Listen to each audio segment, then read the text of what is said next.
একটু ঘুরতে বের হলাম বন্ধুরা। টিভি লাগতো না।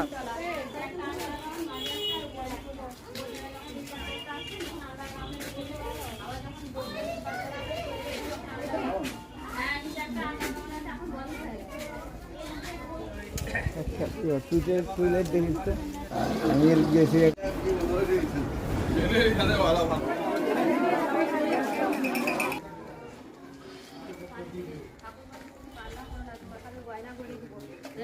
পাঠশালা। ঘরটা কোথায় ছিল? ঘরটা এইটাই তো পাঠশালা।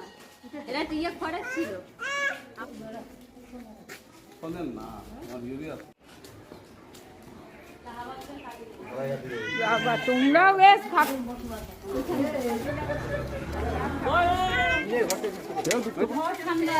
গরমকালেও ভালো, শীতকালেও ভালো। হ্যালো বন্ধুরা, আমি এখন আছি কামারপুকুরে, রামকৃষ্ণদেবের জন্মস্থানে। সাঁতার জানো না, পুকুরের ধারে কোনো ফটো তুলবে না কেউ। ইয়ার ফিমের খেলা মারে আসা।